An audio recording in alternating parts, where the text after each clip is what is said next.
And you got your notes. You made notes. I take some notes of some description. I mean, whoa, shit! Oh god. Oh god!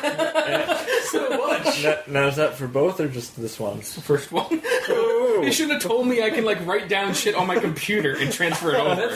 Why? That's how you gotta do it. Oh, I know, I showed him how to. Before I had a shitty app on my phone, so I'm like, okay, I'll just type down something really small so it gets the juices flowing. Oh god! Now I'm putting in quotes and everything. I'm doing this straight professional. So I've been doing. Yes. Yeah. Yes. Anyways, it's an evolutionary process. Yes. Or de-evolution, depending on how you look at it. Technology. Science, magic, Together. All right, let's get this. Yeah, let's get this I have thing 17 underway. notes on this first one. Cool. All right. Key.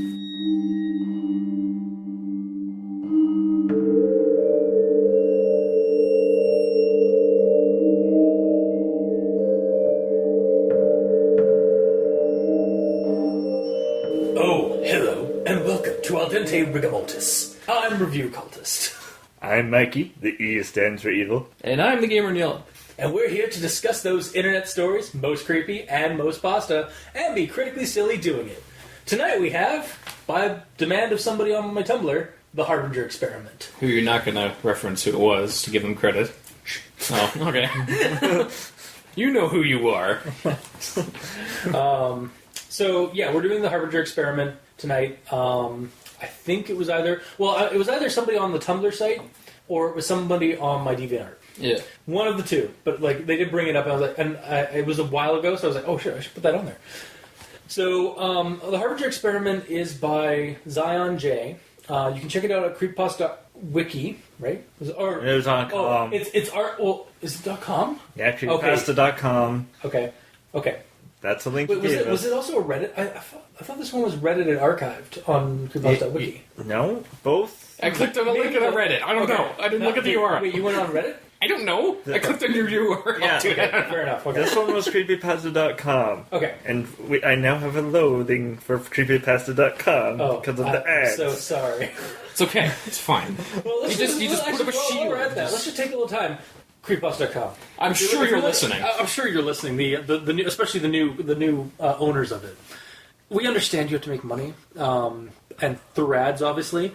But do you have to have so many and right inside of the actual stories as we read them? And it's a breaking up paragraphs, even so, there's a big paragraph. They put the ad in the middle, so the first part gets separated and the rest of it goes down. Yeah, the hell was that? The hounds of hell breaching at our door. I thought you put them in the kennel. Why are they there? Yeah, there should be a bay, hopefully. How would you like it if, you're reading a novel, and then, about 50 pages in, there's just this blatant, ad just screaming at you on the next page that you turn? Yeah. It's like a newspaper ad. It kind of breaks up the immersion of reading a story, and it kind of... I understand that you have to, make some money in order to keep the site going and stuff like that. But put it on the side. Yeah, all the ads on the right side. Yeah. On in the middle of the page of the story, because that hurts the reader, and it hurts the writer who wrote that story. Yeah. So, And if you have it in the middle of the story, have it so that you can close it and the story goes back together. Yeah. But yeah, so that's our gripe about creepypasta.com and their ad revenue formatting. Mm-hmm. But let's get back to the story at hand, the Harbinger experiment. So we're being told the story by you can also check a reading of it by Creepypasta on YouTube. There's also a bunch of other YouTube entries. Honestly, just Google the Harbinger experiment creepypasta. You'll find a ton of them. So our narrator, who is not named, is giving us this rundown of this experiment they were a part of, because they were a medical doctor and they were low on money because they had done some basically either drug running, or they'd been taking drugs from their offices that they were working at. So they were kind of low on money. I didn't hear it as drug running. It's just not drug running. I mean, they can't it's probably more or less like they were using. He's just drugs. taking drugs. Yeah, they were using the drug. They were popping pills on the job, basically. I thought he was just pocketing them and then What do you think he's doing with them? Not necessarily doing them on the job, just taking them. Yeah, but that's still... Yeah, anyway. So, yeah, that's he got caught with that. Well, he got caught stealing drugs from his office. Yeah. Yeah. and he could have been selling them. Who Sure, knows? okay. Which is drug running. Yeah, But it's selling- not said. All that's said, I believe, exactly. is Selling just them, he's using them. got One of caught the few stealing. things that isn't mentioned about this the beginning of the story. Apparently, there's a lot of things. I didn't until you mentioned that. I'm like, right. The narrator does not have a name. Yeah, and it's hilarious because I will get to that in my notes. But happens later in the story. Okay, well, So, anyways, he gets hired on by this doctor. He doesn't want to give names because of confidentiality. But he calls this guy Zimmerman. Zimmerman has some very interesting theories as a scientist that leave the scientific community mocking him because he believes in the supernatural. He believes that there is a way to solidly prove that the supernatural exists, or the metaphysical exists. But he's been scoffed at by the communities and so that. And he's also not a very well-known scientist, but he's well-known enough apparently to have a cult following. But he hires on a bunch of people as well to conduct this experiment in Alaska, where they build up a bunker facility to do these tests. And so our narrator is is the medical doctor that was hired on. But they've got like security detail and whatnot. And so basically they have three subjects that are never going to be missed if they die, put into 3 separate chambers.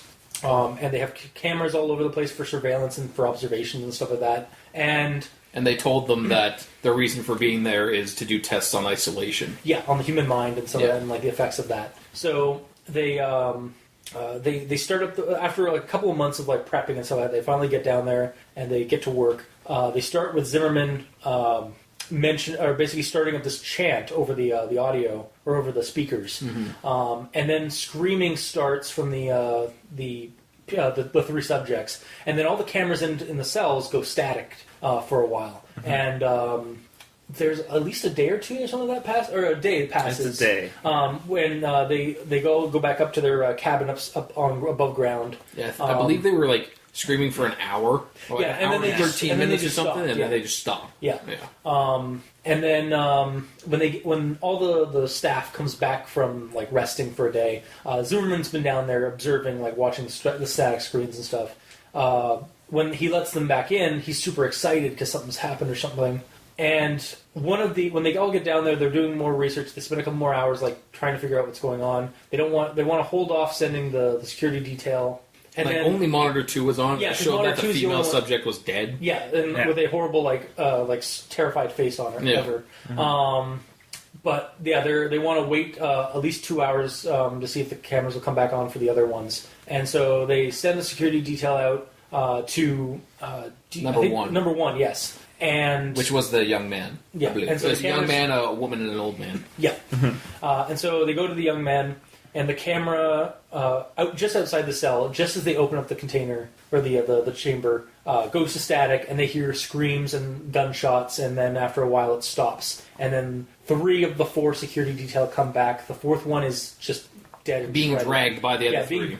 Being dragged and horribly shredded and stuff like that. And apparently, the subject became an animalistic creature With claws. with horrible claws and stuff like that. And they had to put it. They were able to put it down though, but not before it massacred that guy. So they're waiting a little bit more.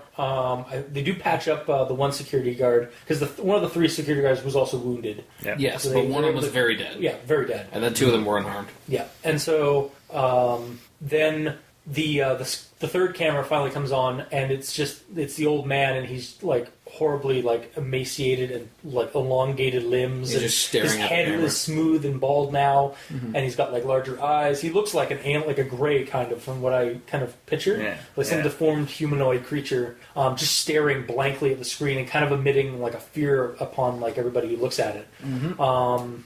And just as like a few more hours or some time passes, and then something goes wrong, and everybody's rushing to get out of the clamoring to the ladder because the door opens or something, right? Well, it starts with the music. Right. The slowly building music. Yeah, because as he's staring into the screen, right? Yeah. That's when it starts. Yeah. So it's "Living in the Sunlight" by Tiny Tim starts playing slowly, softly at first, and then louder and louder until it's a cacophonous volume. Like they have to yell over each other to hear. And then it stops just as I think like the doorway to that chamber opens. Like when the power goes out. And then the power goes out, and then he bursts through the door from the hallway into the control room they're in. And everybody starts scrambling. Zimmerman gets ripped apart. Our narrator manages to get up through the confusion up the ladder and closes slams the vault door closed, leaving everybody there to die and the creature to be contained. And then he just basically treks out into the wilderness to find civilization. And he's been writing the story not because he has really a clear conscience, but because he feels that the creature is escaped and is hunting him now, and it is like nearly upon him. And then his last words in the letter in the text is "Please forgive me," and that's the end of the story. It's basically left off to assume that the creature got him. Yes. So that was a very rundown. Like that was a rundown like that because It's a very watered down version of it. Yeah, it's about 10 collectively on like a Google Doc. It's about 10 pages long, and. Yeah, it's got some issues, and we'll get into. I can tell by that giant fat stack of paper you got there. Yeah, it's 4 pages. But yeah, it's 4 pages, which usually my notes It's a width that you could actually measure. Usually my notes are 2 pages, but yeah, this one was 4. Yeah. So I'm going to just start off with a quote, as I will often do. Sure. I do not say this from the standpoint of a great philosopher who has sat and simply pondered the things either. No, I say this because I have seen it, experienced it. Not sure if this should have all those commas, because it's basically just that whole sentence is just riddled with commas. But I really feel like there should be a period somewhere in there to separate it, because it feels a little too like it's a run-on sentence to me. It felt like right off the get-go. Yeah. And I mean, just warning, there's going to be a lot of those kind of things in this, as well as the need to. Honestly, it felt like the story needed needed just a first edit through round where somebody had to just read through it, because there was a lot of things that I was picking up that I was just like, okay, seriously, okay, that needs a period, that needs a word that's missing. Yep. Like it was, or these 2 words should be together, or that's the wrong past tense, present tense thing. Yeah. Like just a lot of sentences were like 6 words total. Yeah, like they're short. Okay, those ones are fine usually. Not when they're repeated. Okay, yeah, that's another thing in my notes is that there's a lot of repetition of the same content, and it's like it just seems really fillery. Yeah. So anyway, that just bear in mind that's a lot of my notes are going to be like that. Here's another quote. I feel certain that this will fall on deaf ears, and many of you will believe this to be just another spooky story meant to give you a cheap thrills. But I promise you that this is neither my intent nor my purpose. Kind of burying the lead here, I think. Why say this when that's obvious? I think it would work. This is also He's trying to make it more real. No, I understand, but why? Also, I do at this point in the game, because this is also my notes right off the bat. I was writing these, so I did actually slightly change my perspective by the end of it. But I do feel like this story would have maybe been benefited if it had been done kind of like a la Dracula, where it was a letter to some fictional character and they were being named, or like in Lovecraft stories, where it's like, "Dear author, blah blah blah." Well, this is just like Dear Internet, because essentially he's making forum posts about it. By the end, that works. But at the beginning of this, it kind of felt really like, okay, that kind of sounds lame. Yeah, it's one of the especially since this guy got was brought in the 60s to prep for this thing. 70s. 60s, 70s, late 60s, early 70s. 71. I thought it was 67 or something. 71. Okay, anyway. Still 70s. And then the experiment itself started in full in the 80s, like in the late 80s. Yeah, okay, so maybe he wasn't typing this out into a forum post. So we're basically talking this older man is posting this online. We don't know this. Doesn't say his age. He's just a dude. Okay, so he'd be 20 at least. At least be 20 in the 70s. Well, he's in the medical profession, exactly. Though, so he's got to be 30s at the very least in the 70s. So he'd be about 60 or 70 now. or maybe 50 or 60 now. What do you mean now? As in now? Yeah, because again, like this is when this creepypasta was posted like in the last couple of years. Yeah, but he was writing it. The time that he was writing it, he was This was not shortly after the story. He's posting this online. Like he even says at the beginning of the story. Like I just read the paragraph. He's just expecting some people reading this online are going to think that it's just another creepy Oh, he story. says online? Yeah. Oh, okay. So it's not like he wrote this on a piece of paper and someone transferred it later. No. Okay. Okay, then yes. And that's where my thing is. Like it would if he had done like the oh dear author, I'm sending you this note. That would have worked for that. Yes. Like where it was an older time. But no, he's trying to address the reader online. Yeah. Okay. So it just kind of seems a little. I don't Doesn't know. that add to the immersion? Because you're a reader It online. would, except like if it wasn't. I don't know. I think it's just, and this isn't really an ageist thing. It just seems like a little weird that he's sitting like doing this on a assuming that people on creepypastas reading creepypastas are going to think that it's just as fake as a creepypasta normally. Not necessarily. He's not necessarily posting this on creepypasta.com. I'm assuming he's posting this somewhere where like a bunch of people will read it like it's something actually happening, and then someone took it and put it on creepypasta. Maybe. That's what I assumed. Yeah, I don't know. Again, my thought on this was that he should have just not had it addressed to the reader itself, had it addressed to some character. Yeah, because the issue that you run into is that it feels like a cop-out to some degree, because it's like, well, I'm writing the story and it's totally real, guys, but you won't believe me. Yeah, and I mean, like, again, I am all for, like, the immersion level thing and stuff like that. Yeah. But, like, I don't know, with this story, it just kind of felt a little hokier than normal. Well, to me. It's the whole saying it at the beginning and then saying at the end that it's like, oh yeah, you might not believe me. It's like, well, leave that up to the audience to believe it. Yeah. And don't just say, oh well. Yeah, like, don't say, exactly, don't say it, just tell your story. Yeah.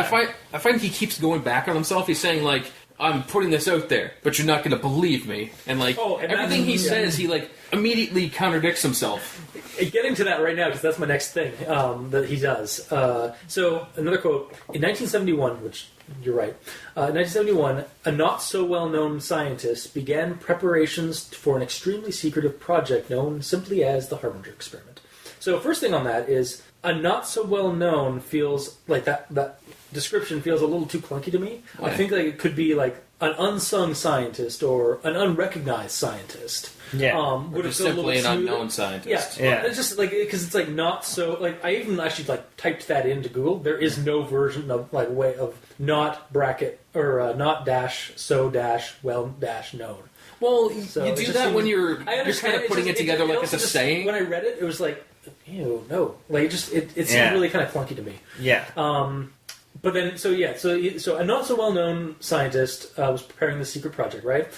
Then 2 paragraphs down, Zimmerman was well known during his time for being ruthless and cold beyond measure. Okay, so this is just the first of many contradictory statements that this story has. Well, you just say known throughout the scientific community. But at the start it says he's not so well known. Yeah, it literally says that. He's not well known. Okay. But within the thing that he's known by, he's very well known. Yeah. That would have been helpful. Yeah, exactly. Like, I mean, people working at Google, like some of the top brass at Google, aren't that well known. Like, I don't know them. Yeah. But everyone in Google knows them. Yeah. Yeah. Like, okay, like, That's- But how about it's this? just Like, the way it was presented, though, it is strange. Where it's Yeah, where it not does so say- well known, then a well known. Yeah. yeah, like what It would be better if it was well known within the scientific community. exactly Yeah, like yeah. in the scientific community, Zimmerman was like in the people that knew him. Zimmerman Yes. was well known for. Yeah, exactly. It was just very contradictory. The people that know him know him. Yeah, pretty much. Yeah. Next thing we have. Oh yes, this later made him an outcast among his fellow scientists due to how scoffed upon the metaphysical was. In brackets, and still is, end bracket, at the time. So that and still is, I don't know entirely, but I feel like that should be either just moved to the very end of the story, because it just kind of, I don't know, I feel like if it was... Or, I had a note on that as well, I believe. Or all they're going to do is just say he is. Because he was and currently is, so he is. You know? Yeah. Like, or no, If you say was... No, because like, being scoffed upon, because the scientific community scoffs at the metaphysical at the time. and then have at the end, and for that matter, still does. Yeah. Like that. Like rather than have like scoffed at the they scoffed at the metaphysical, or how scoffed at the metaphysical was in brackets and still is at the time. Or just say like the scientific community has always scoffed at the metaphysical stuff. Yeah, exactly. Yeah. So he has always, and So he has always been. That's why he was being scoffed at. Yeah. Yeah, it's just weirdly put together. Yep. Oh yeah, this one's a bit of a more grammar Nazism. He never cared about he never cared about the means. All that mattered to him was results, and if he predicted the result to be valuable enough. So I think that should be a were. Like all that mattered to him were results, not was results. Or was the result. Yeah, it just seems like bad grammar there. Or bad sentence work. Yeah. Well, he's talking about it in the present. All he was interested in was the results. Wait, how is it written? Yeah, I don't know. To me, having was results should have been were results. Yeah, you're right. Yeah. Just like the way it first for the sentence to flow a little better. Yeah. Or to like go along. Yes, And then the next one is Zimmerman came to a select few, me being one of them. He told us that he was working on something big, that he needed people who could keep confidentiality and not spread idle gossip of his work. Fine job picking you, the one telling the story. Yeah. I've handpicked you, so you will not tell anyone. 20 years later. So, this guy was creating a Harbinger experiment. Yeah. The thing is, like, And I mean that's more or less like that comment was more or less a joke because of, like, but it's also the true. premise of because that's also I mean the premise, the whole like purpose of the story is that it's being told. Yep. Like, that's the whole purpose of a story. Yep. So Yes, but if this is meant to be believable, this guy is doing some serious shit. I mean, like, the confidentiality was for the at the current time, so that nobody would keep a secret. Like, that they keep the secret as it was going on, not 20 years down the road when he's breaking the truth to the world, as he's about to be mauled by some horrible demon man. Yeah, but still, like, you'd figure that Zimmerman, with all of his contacts and apparently his money because he made a freaking bunker. Okay, yeah, I got that on that too. Okay, but either way, you figured he would have his own doctor that he can actually trust, not hire some random thief of a doctor. Yeah, well, it seemed like he was hiring people that like were on the fringe of society. So, like again, like how we got the subjects that nobody was going to miss. Yeah, he hired on basically mercs who were as long as the pay was good, they were going to keep their mouth shut. Mm-hmm. And it seemed like the pay was really good. Mm-hmm. Even though the pay was not mentioned to us, so we have no idea. They just said that like there was a good payout. Yeah. And then. Some were colleagues of his that. Wow. Okay, that's why I chose this one. Some were colleagues of his that has been working for him for a while. That had been. No, that had been. No, there has beens. So it perfectly works. No, it doesn't. Only if you do it this way. Some were colleagues of his that were has-beens working with him. For a while. Yeah, not Yeah. A little deep as shit.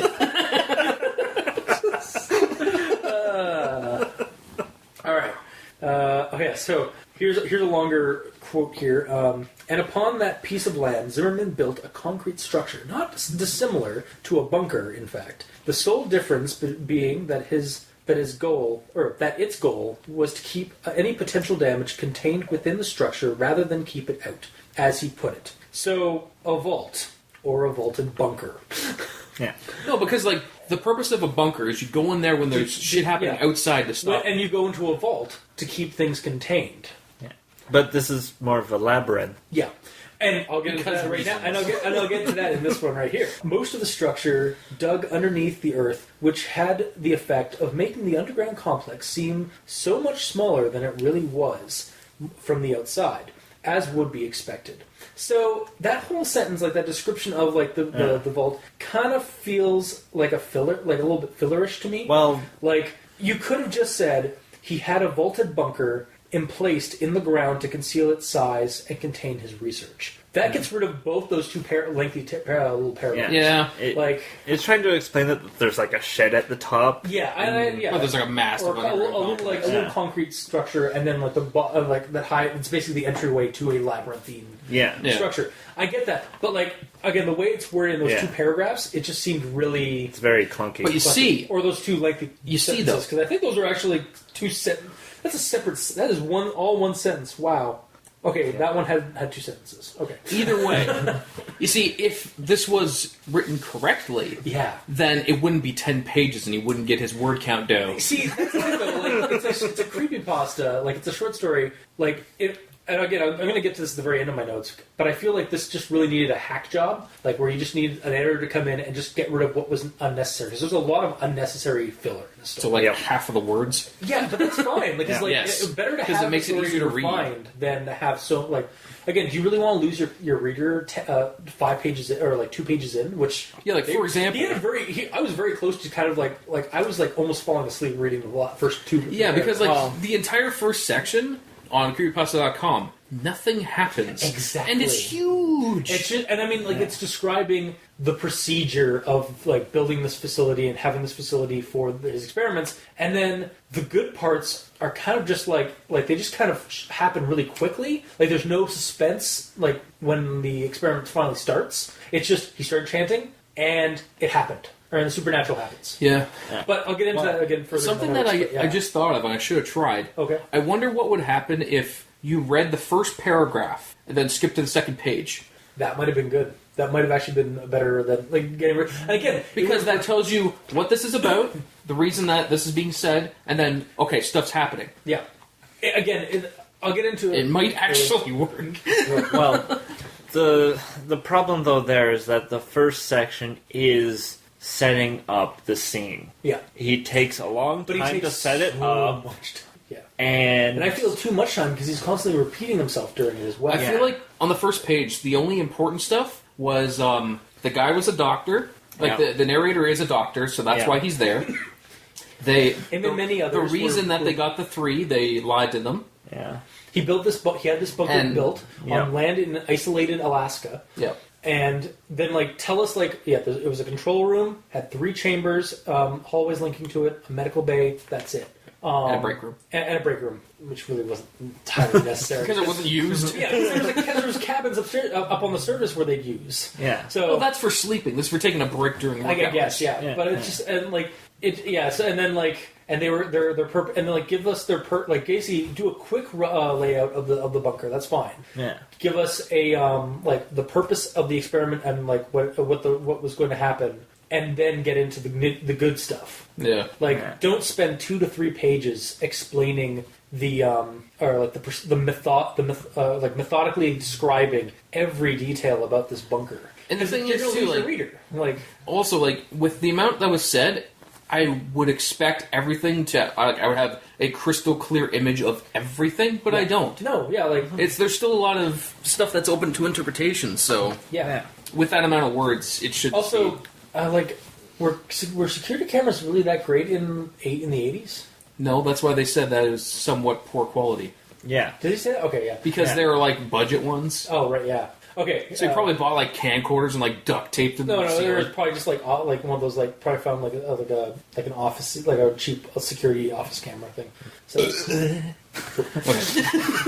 all right, yeah. So moving on.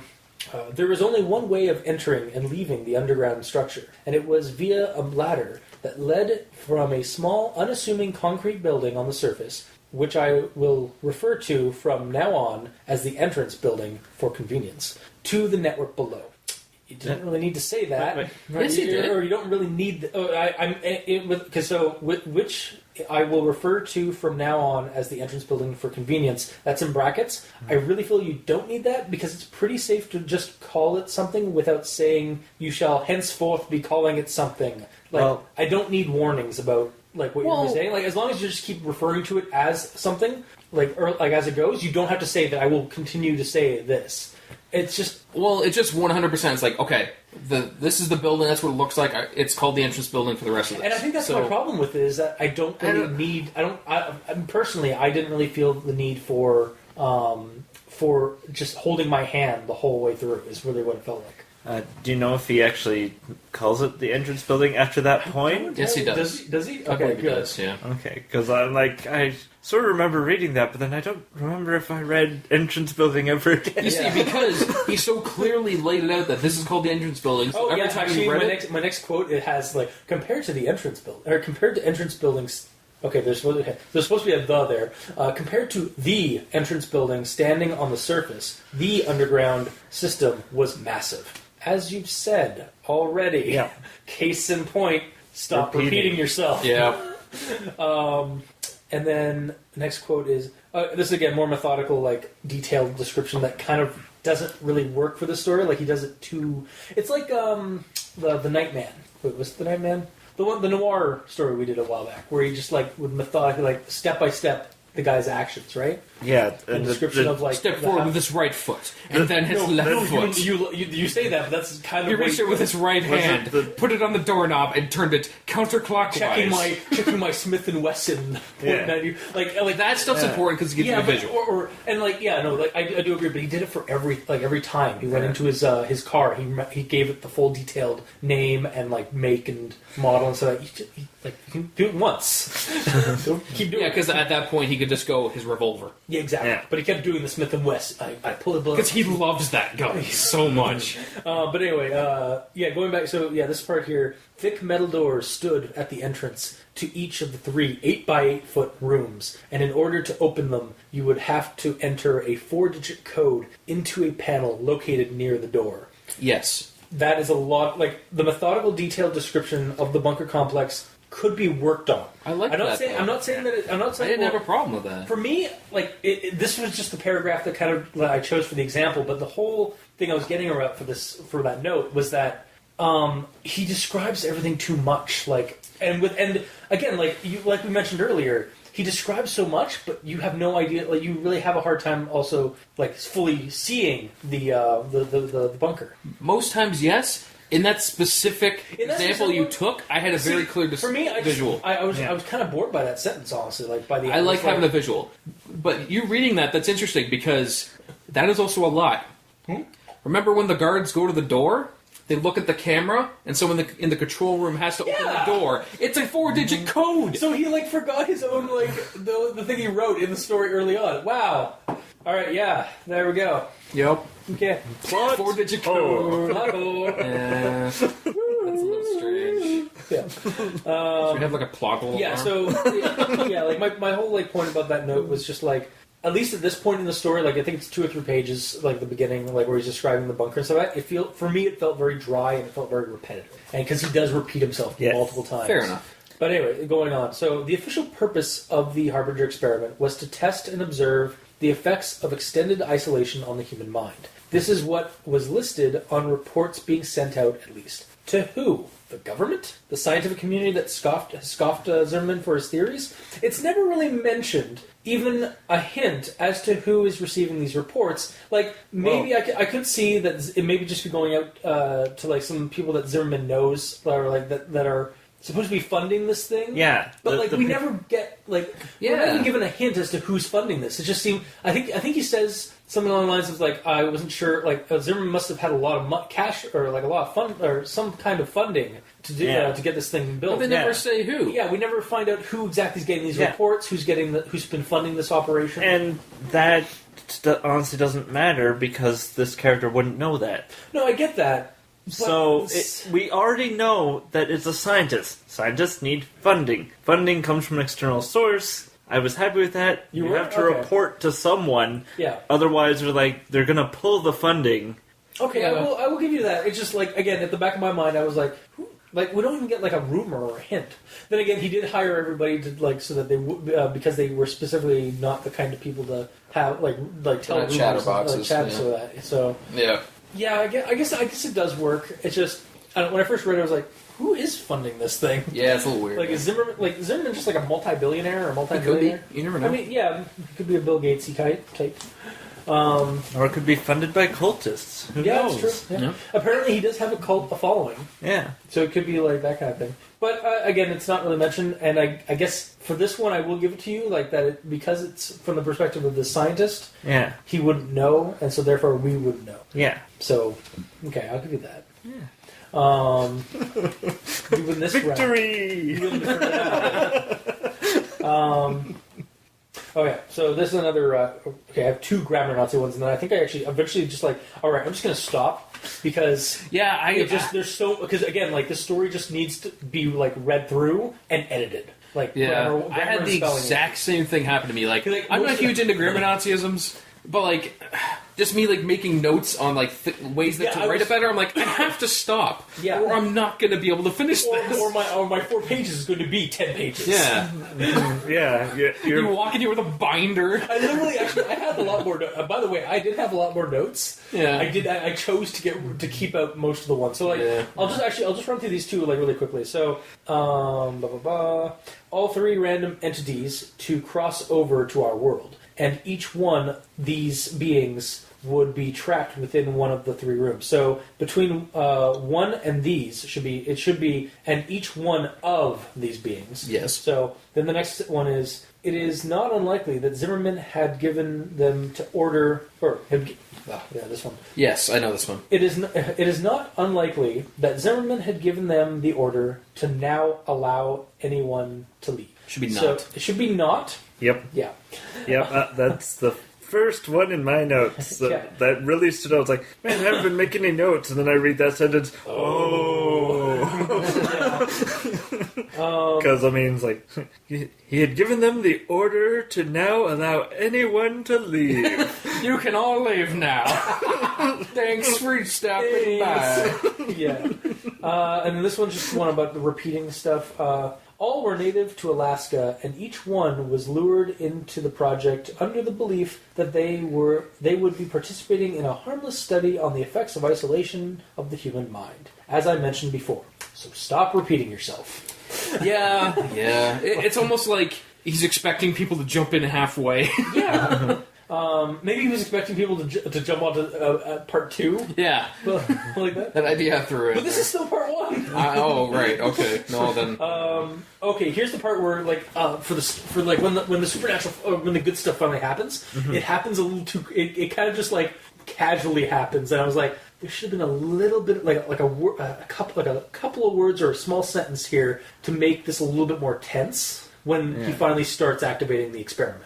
Instead of him going, let's do this shit. and then the lights went out. Yeah. So the subjects all stood there. The subjects all stood in their room, dumbstruck by Zimmerman's chanting, staring at the monitors with confused expressions on their faces. After about 5 minutes, I felt something awful. So. And then it goes on with like the screaming and the static and stuff like that. But I feel like this sort of spoiled the mood, this sentence with it, because it's just like there should be a sentence here, like I said, to create some form of tension or wait period between the chanting and the shaking and rumbling because there's an earthquake thing, and then the static and such. It feels kind of nonchalantly that the weirdness just happens as he begins the ritual. It didn't quite sit right for me. Like just as a horror, as somebody who reads horror fiction and some of that, I like this. This is basically kind of one of those scenarios where like it's a trope where like there's like a period before like the experiment actually succeeds, like where you're not sure if it does succeed, but it's a trope for a reason because it works really well. So you think it should be like he starts chanting and then 5 minutes into the chant, shit starts happening? Don't just say like 5 minutes and then something happened. I was like, it took us 5 minutes, and it's like, and everyone was looking at each other like just give us a description of like the reaction to everybody. Yeah, everyone's like, what the hell is this guy doing? And then the rumbling happens, and like just like on first word. Yeah, exactly. Or like after 5 minutes, like and then I felt something weird, and then the rumbling happened, and so that. But the way it's set, it's written in the story, it kind of there was no like tension. It just like kind of just summarized those 5 minutes, which those 5 minutes are crucial for a horror story because you want to. It's like, is the experiment going to work? Is this going to be a failure? Yeah. And then like, what's everybody think? What's everybody like looking like right now? Like as the experiment's supposed to start, and then have the horror, and then have the bass drop. Yeah. Yeah. It shouldn't be like starting a car where you just put the key in and turn it, you're good exactly. to go. Although the thing is we're sort of missing the mission briefing. Because clearly, But the people in the know, so the scientists and the mercenaries... Well, there were some scientists that were his followers, and some of the scientists were ones who were there that didn't actually believe him. They were just in there for the money, for the payout. But also, they're going to know what's actually going to happen. The only ones who don't know are the three, right? Well, but the narrator is one of them, so he would not know. He was not told that there's going to be fucked up shit in there. Yeah, they were told that he was supposed to be proving the supernatural through these test subjects. No, he wasn't. I thought he was. He was told that he was there for the same reason that the subjects were there. He's there to just make sure that the subjects survive through the testing, through the psychological testing. Good job there. Yeah. Then again, there was a reason. Yeah. So he didn't know that fucked up shit was going to happen because he said at one point, "If I knew that this was the purpose of the experiment, I may have not taken the job." Yeah, that's okay. I remember. Now I remember that sentence. That sentence. It's basically an episode each section. You know? Okay, so the next one is kind of a funny one to me because it actually harkens back to a creepypasta that we did way back when, like year one. So here's the quote. Then suddenly the ground stopped. The ground stopped. Yeah. Then suddenly the ground stopped shaking, and the monitor's images turned to static. The air began to become very heavy as we all stared at the monitors, waiting for them to regain their image and show us what was happening or what happened in those 3 rooms. See, take example from the Russians. This is where you need a porthole window in the doorway of those chambers to look in. Just saying. And that harkens back to the Russian sleep experiment, where they had portals that they could look through and see the horrible carnage that was going on in there. Yes and no, because they are in a control room in the middle, which is locked off, I'm aware, separated from everything. But I mean, again, it's also something in the horror movies where electronics never work. That's true. Because supernatural. But also, there's nothing like if they put a window in it, that could be potentially a weak point for the monster to get out. So if it's something they're like, we need to keep this in here, let's get a foot-thick door of pure steel or like palladium, because mystical alloys, or like supposed mystical alloys. I get why they didn't. I get why they didn't know. At the same time, like I just could, also the story does kind of feel like the Harbinger experiment, the Russian sleep experiment. They kind of have similar things, but I'll get to that at the very end of my notes because I have that written down. Okay, there is connections I felt. So anyways, and then the other thing is, for a while all was silent, but then there was screaming. There's no comma, there's no nothing, it's just, for a while there was silence and then there was screaming. It's kind of too casual. Okay, without a comma. yeah, exactly. Like, that just happened. Really had to be separate, like, here's how I or like it. ellipses it, something. For a while, comma, all was quiet, period. Then, just as we began to relax, comma, the screaming began. Boom. Perfect sentence of that. Yeah. Just saying, like, it's I actually found myself rewriting sentences in the story. Yeah, until I stopped and I'm like, okay, I'm like a minute into this. I need to keep reading. For me, it was like, all right, I'm just not going to mention all the errors because there's too many of them. I'm just going to generalize. Yep. Okay, this just needs a full somebody to read it to get rid of all the spelling and grammar mistakes. Yeah. And speaking of that, the similar screams of men began to coincide with women's terrified screams. Should be the woman's terrified screams. Maybe her name was Woman. Woman. That's just her name in the freaking credits. Woman. Well, she was a drug addict, apparently, or she was an addict of some kind. Yeah, she looked like a crack addict from what he said. Yeah. We were so here's one where they're like trapped, or they're kind of stuck in the place. We were here for the long haul. There was no escape. Okay. I just realized something. That was. I really feel like there should have been a period or a comma between haul and there. Like, we were here for, like, just because when you read that, it's like, we were here for the long haul, there was no escape. No punctuation. So I feel like it should be, we were here for the long haul, period, there was no escape. Just to accentuate the fact that there was no, like, I'm actually fine with having that short of a sentence there, too, like, because it accentuates there was no escape kind of thing. Or you go, we were in for the long haul, comma, there was no escape. Yeah, like I said, like it's not going to keep doing tiny little. As long as there's a break, though. Like yes, there has to be. It just runs on. Yeah, breaks are important. Yeah, I mean, they had a break room and they didn't even use it. Okay, here's the one where I just like, oh my That's god. where all the breaks went instead of in the sentences. They were just in the break room. Yeah, exactly. All the punctuations in that break room. Yeah, all the commas and periods are just chilling in there. You need fan art of that now. I'm gonna do that. I'm gonna make like a schematic of the facility and like just have like a bunch of like exclamation marks, commas, periods, and we're just like looking at this like that's where they are. Yeah, just have them sitting on the couch. Like one of them was like getting a drink of water. All right, so this was the final straw for me for my notes in terms of like getting. This is your final straw. For grammar Nazism and stuff. Okay, this is when you're like, I'm done. As soon as the screaming ended, Zimmerman stood and dismissed us all for the night, adding that we were all forbidden to come back into the compound until 10 a.m. tomorrow morning, not like any of us wanted to. Oh my god, the punctuation! You mean the lack of This punctuation? is a run-on. First off, this is a run-on sentence when a simple period can fix it. God damn it! Wait, was there commas in there? No! That's not a... Is that There's no punctuation. That was all one sentence. Yeah. It's terrible. Like, good If you have to go... Yeah, I literally did that, like, after 10 a.m. Like, I was like, tomorrow morning, no. Yeah, like... It's You shouldn't have to be like Ace Ventura where it's like... Yeah. Like, dear God. Okay. I wish I knew that quote. I would have said that whole quote there. I love that movie, but I don't know the quote. Yeah, Damn it. Yeah, anyway. So I think that's actually not the end of my notes. It's just that was the needle that broke the camel's back for me for punctuation and stuff. Some new quote. Put your grammar Nazi hat aside now. I feel it is safe to say that not all of us slept well. You feel? Yeah, I feel. No, I feel it is. Oh, they said field. I feel it is safe. I feel it is safe to say that not all of us slept well that night, and I was not one of them. Get rid of the last bit, and use. So this is how I would have fixed. Wait, this. so he said he felt that not many of them slept well, and he's not one of them, so he slept well. So I feel like great. I feel like it should have actually been. I feel it is safe to say that not all of us slept well that night, myself included. Yes, That he's seemed excluding himself from it.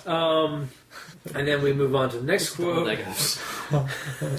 This was no longer just a spooky bunker. There was... Oh, sorry. This is the one where, again, no more. Sorry, I don't like the word spooky. It's too, like, kiddish, like, not actually spooky. It's like what you tell a 5-year-old, you know? There was this was no longer just a spooky bunker. There was a darkness Makes and me malevolence. I hate that word. All right. Okay, let's go. Okay. This was no longer just a spooky bunker, comma, there should be there. There was a darkness and malevolence in the air. A true evil now lived here, and I could feel it. I think between air and A, there should also be a comma. And then I just saw as a side note, like kind of a little silly note, I thought you said this wasn't a bunker. Also, period after bunker. Please?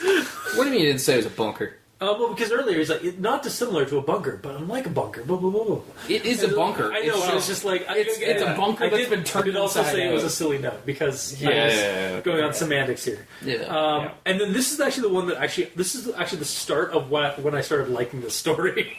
And it's this paragraph. My attention was first grabbed by monitor 1 and 3, which were still pure static. It would have been a small relief, but then the motionless image on monitor 2 caught my eye. Room 2 was entirely still, and everything seemed entirely untouched. I couldn't help but gasp as I noticed the only thing that was different. The woman lay in the center of the small concrete room.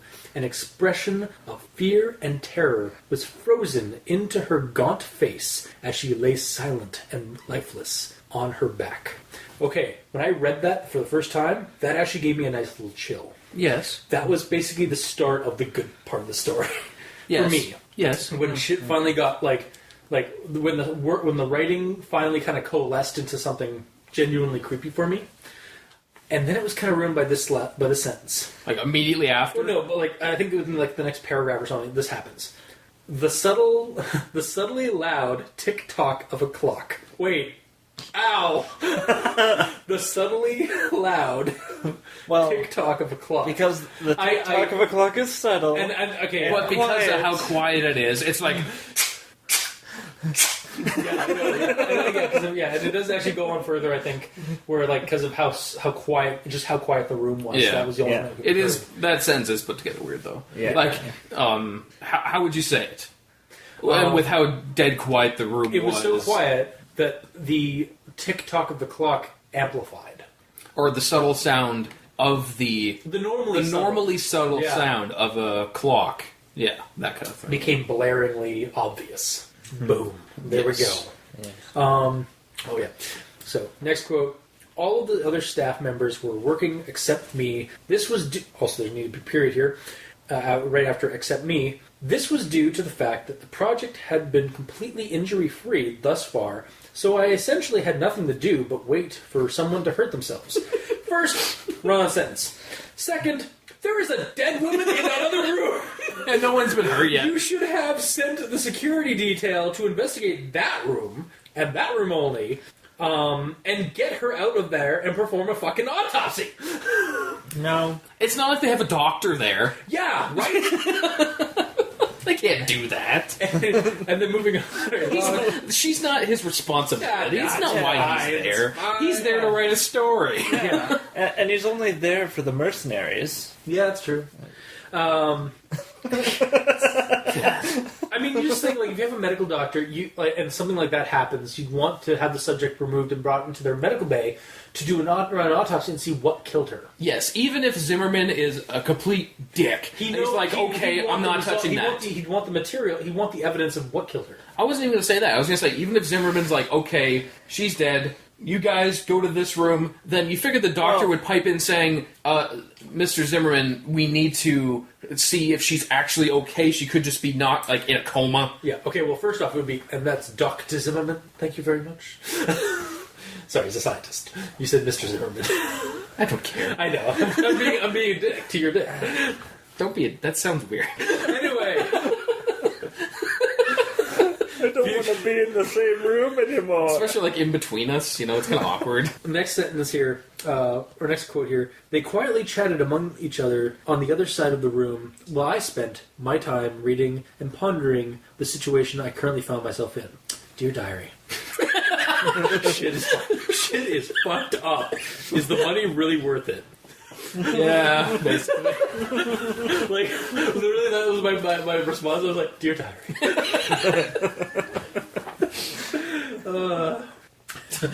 Next one is, the security team left without question, armed only with batons and pistols. My response, and also red shirts. Yeah.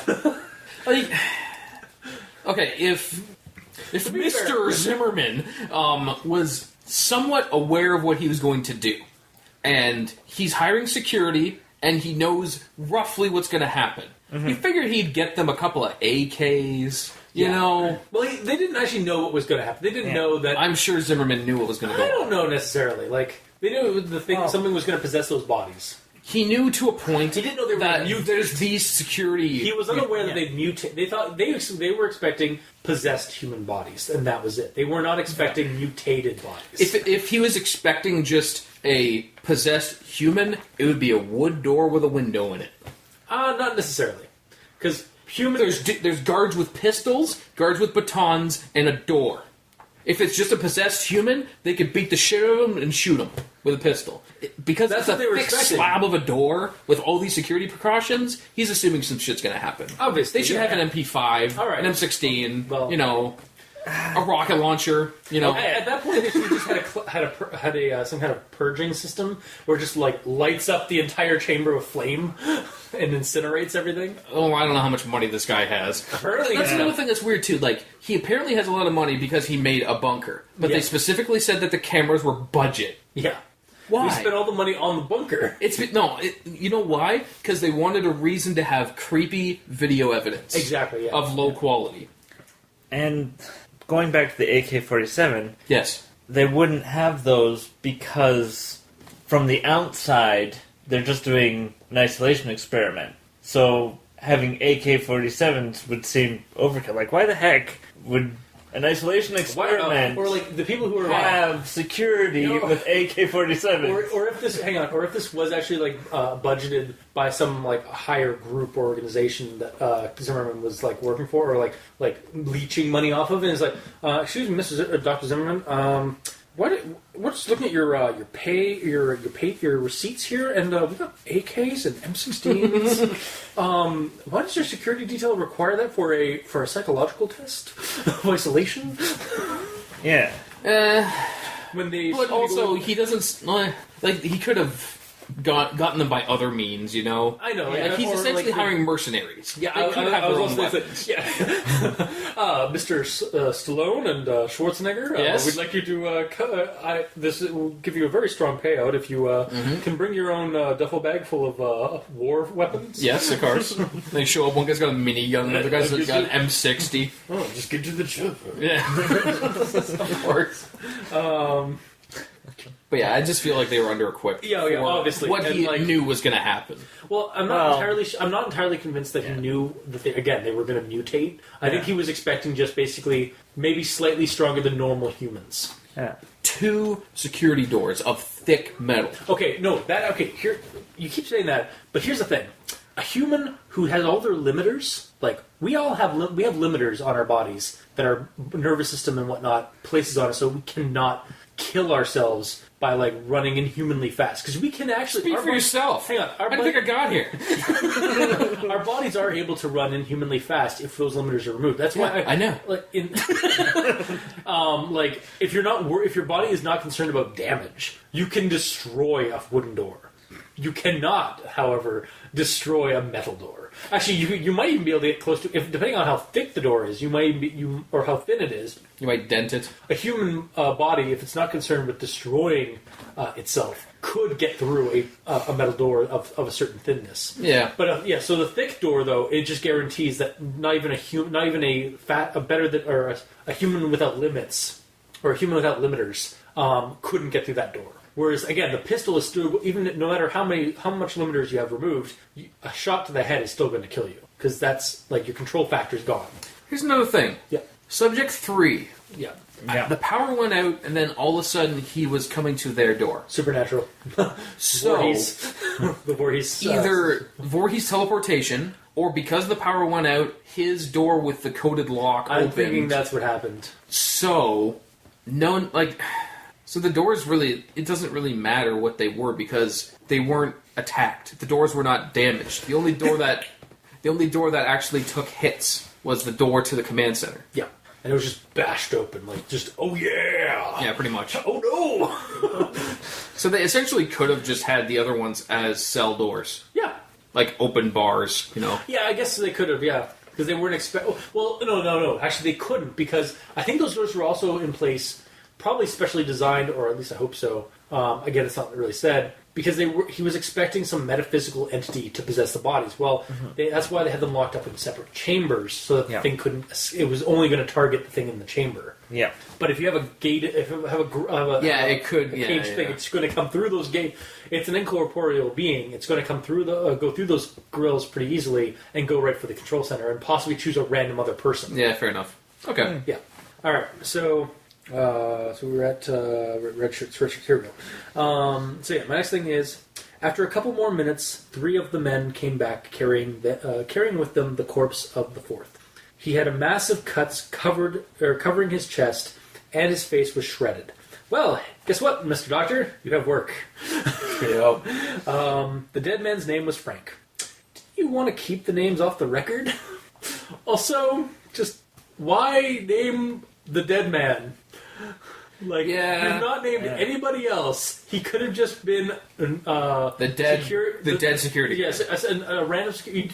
Why? Because the amount of times he mentions Zimmerman was named isn't even the name of the guy who ran the whole operation. Yeah, but it's not like you call him Frank Jones. But I mean at the same time, why did it is strange, especially since he only references him once or twice as Frank after that. Yeah, so it could just be the dead security guard. Okay, that's who that is. It's the one that's dead. Yeah. Also, and then we found out that one of the 3 guys was also harmed. He wasn't just because apparently, according to this quote, The third was alive, but only barely. His body was covered in blood.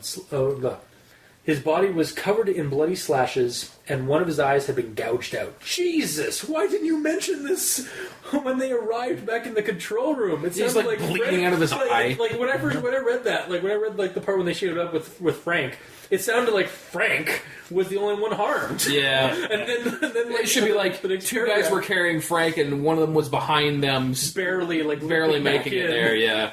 Yeah, so it's just like... On the upside, he'll get to have a sick eye patch. Oh, yeah. Yes. That he'll totally be able to have for like 5 minutes. Yeah. Unfortunately, it was his good eye for shooting, so that's why... That's okay, he's now a southpaw, so he's even better. Yeah. And then we get into the last bit of this for my notes, which is basically going to start with a quote and then my reaction to it, and then I'm just going to go right into my final notes. So... No one was sent to repair them or investigate. We just had to hope that subject one was well and truly dead. Great professionalism here, guys. Yeah, like because they're talking about the cameras. Yeah, they are talking about the security cameras that they didn't want to go fix or want to deal with. Like they just had to hope that they double tapped. Yeah, you figured they'd get like a cleaver, and go over there and just like coup de grace them to make sure, and then take the parts and like study them. Granted, the security guards did say that they like shot him like 12 times, and then shot him more. Continued shooting him until they ran out of bullets. Yeah. And so that's the end of my notes, basically. The ending, like, because I found after that, I basically just read the story for the rest of it. I actually didn't really have too much problems, aside from obvious spelling, grammar that we've come across. Okay. So the story has its good points, specifically near, like, in the last couple of pages, with the creatures and the results of the experiment. But a good chunk of the first half of this story is bogged down for me. It just bogs down the good stuff of the story, like with this dry, boring, over-description, step-by-step content that repeats constantly, and the punctuation that is sorely needed. Hang on. Wouldn't this be like recommendations? Oh, no. No, I mean, that would be your recommendations. No, this actually isn't. That said, with regards to the narrative of the story, it feels like a different take on the Russian sleep experiment, like I mentioned earlier, but expressly trying to find a supernatural, trying to find the supernatural through scientific procedure, rather than stumbling upon it haphazardly, trying to conduct some kind of psychological experiment. In the Russian sleep experiment, they were trying to figure out what happens if you leave somebody awake, like beyond like the limitations. And then something supernatural activated inside them and killed everybody. Whereas this one, they're specifically looking for the supernatural. They just have it covered up as a psychological experiment. Yeah. Mm-hmm.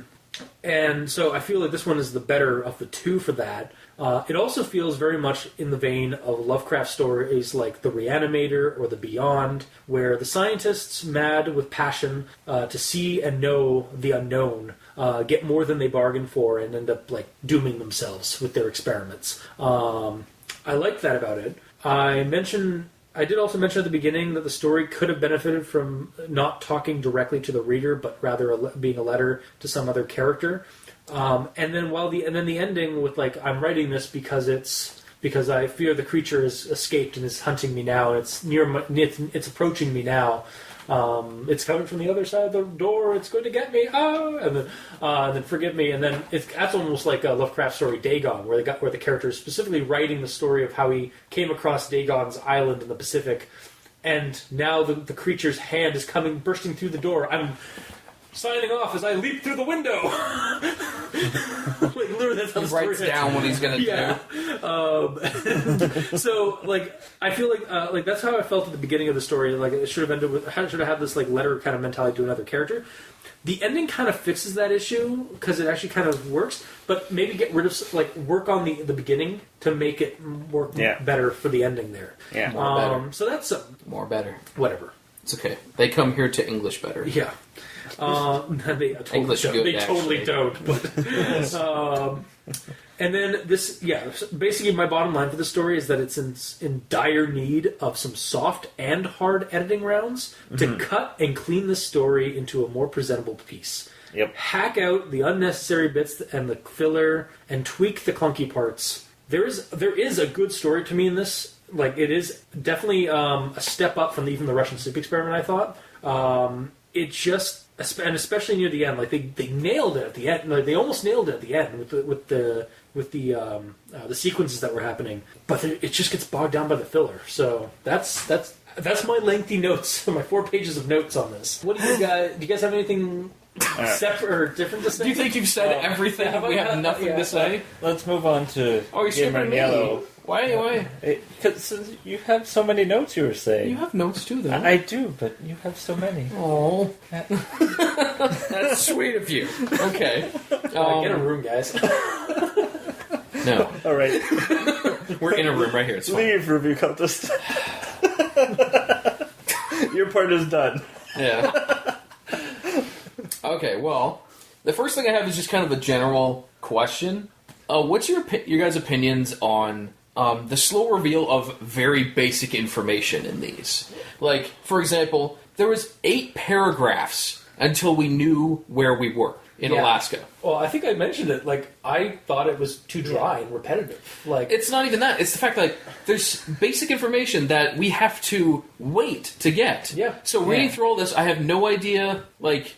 and there's no there's no mention of like there's no kind of like there's no hints at like what exactly is about to transpire. So we're just you're hoping that there's something going to happen. Yeah. But then you got to wait like 8 paragraphs before anything good to happen. To me, I think like I'm all for slow burn horror, but this is not slow burn horror. This is just masturbatory description of like the preparation for a scientific experiment. Mm-hmm. Like slow burn is one thing. This is like just kind of sitting on the embers that are like still sort of. Yeah. There's a little bit of heat in them. Yeah, but and then you stock the fire at the very end. Yeah, but and wait till the other example I had was 9 paragraphs after he told us he was hired by Zim. He says that he didn't understand why they needed a doctor.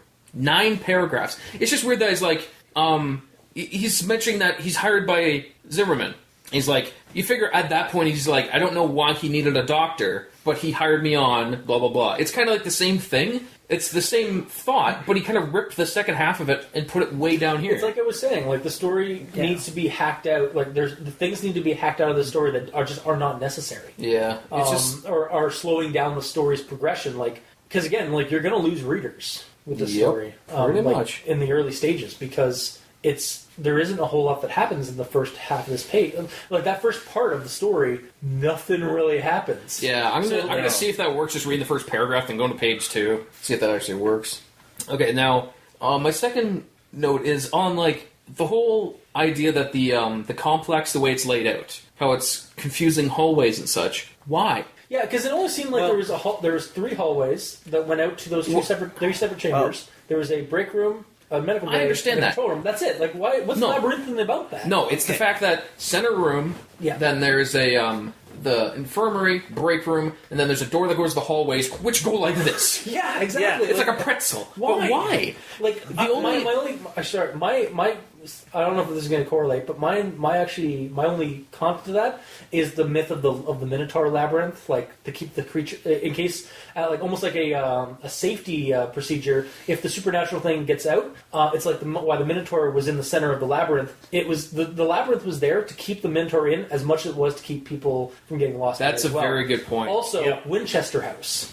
An actual like a more modern thing is the daughter or the granddaughter or something of the Winchester Rifle Company created a labyrinthine house, like a house that made no fucking sense architecturally, to allow to basically harbor spirits. But not have them like there were like doors that would go to nowhere, or doors that would open up and there'd just be a wall, or they'd go out to like no balcony or whatever. And it was designed that way so that the spirits could get in, and then they couldn't get to her though, because they'd be confused by the layout of the house. All right, so then what I'm going to say is it would that be had nice to be explained though. It would be nice if they mentioned that it was laid out. Well. Like no, I feel like there should have been some kind of revelation, like where we get like that's the other thing I was saying. Like there's a lot of filler at the beginning of describing this bunker, but it doesn't really. It doesn't really explain why it was set up that way. And I feel like even if he'd like looked at like he'd like thinking back on it, he's a doctor, so he's a smarty pants. Yeah, so he would know I'm this. reminded of the myth of the Minotaur and the labyrinth, and how the labyrinth was designed to keep the Minotaur in. So maybe that's what Zimmerman had planned. I would have loved that. Yeah, exactly. Yeah. Because it was just so confusing to me, because I'm like very technical and practical. So when I saw that, I'm like, why? Why didn't they just have it go down and then fork into 3, so they would have to, if all 3 got out, they would all converge, and then they can lay into them with the AKs that they don't have. Yeah. You know, it just makes more sense. Yeah. It was really just to confuse them so that they didn't escape. Yeah. Okay, and that actually makes sense now. Because it was a labyrinth to even get to one of the 3 doors. Was it? Yeah. Oh, okay, so it's... Yeah. All right, well, then that is actually smart. Fine. Okay.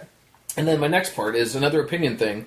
Like, it seems like there's constant foreshadowing in this, of like, he says, like, I got a quote here, I can't imagine Zimmerman's reason for giving the experiment this title, but in retrospect, it fits perfectly. And, like, he keeps saying things and going, like, yeah, shit's gonna happen, you're at the end of the first page, shit's still gonna happen. Yeah, again, filler and repetition. Yeah. Winter is coming. Huh? Dragons are coming. Like, it's the same. Winter isn't coming, it's already here. Oh, I'm sure.